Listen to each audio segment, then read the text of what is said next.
வணக்கம், welcome to சமையலின் சுவை மேக்தி. இன்றைக்கி ரொம்ப சுவையான காடை மசாலா பிரட்டல் எப்படி பண்ணுறதுன்னு பார்க்கலாம்.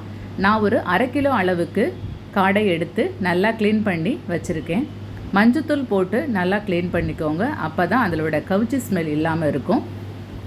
ஒரு பாத்திரம் எடுத்துக்கிட்டு 2 டீஸ்பூன் தனி மிளகாய்த்தூள் போட்டுக்கோங்க, 1 டீஸ்பூன் மல்லித்தூள், 1/4 டீஸ்பூன் மஞ்சள் தூள், 1/2 டீஸ்பூன் மிளகுத்தூள், 1/2 டீஸ்பூன் ஜீரகத்தூள், 2 டீஸ்பூன் கார்ன்ஃப்ளவர் பவுடர், அப்படி இல்லைனா அரிசி மாவு நீங்கள் சேர்த்துக்கலாம், 1/2 டீஸ்பூன் இஞ்சி பூண்டு விழுது, எலுமிச்சம்பழம் முழுசாக சின்னதாக நான் எடுத்திருக்கேன், அதனால் அதையும் சேர்த்து பிழிஞ்சு விட்டுக்கிறேன். ஒரு 1/4 டீஸ்பூன் கரம் மசாலா தூள் சேர்த்துக்கோங்க, 1 டீஸ்பூன் எண்ணெய் சேர்த்துக்கோங்க, அதுக்கு தேவையான அளவு உப்பு சேர்த்து தண்ணி தெளித்து கொஞ்சம் பேஸ்ட் மாதிரி இருக்கிற மாதிரி நீங்கள் பிரட்டி வச்சுக்கோங்க.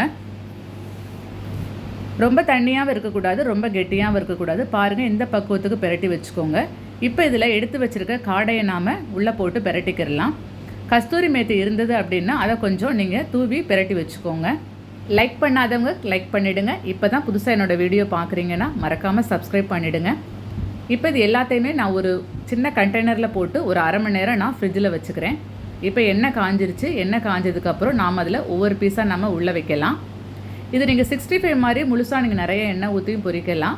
ஸோ ரொம்ப எண்ணெய் அதில் பிடிக்கும் அப்படின்றதுனால நான் இந்த மாதிரி ஒரு டவாவில் கொஞ்சம் எண்ணெய் ஊற்றி பொரிக்கிறேன். நான் இது ஒரு 5 to 7 நிமிஷம் மட்டும் இருந்தால் போதும். நீங்கள் அப்படியே அதை திருப்பி விட்டுக்கலாம். இது ரொம்ப நேரம் வேகாது, ஏன்னா காடை ரொம்ப அளவில் சின்னதாக இருக்கும். ஸோ அதனால் சீக்கிரமாக வெந்துடும். நீங்கள் ரொம்ப நேரம் வேக வச்சாலும் உங்களுக்கு ரப்பர் மாதிரி வந்துடும்.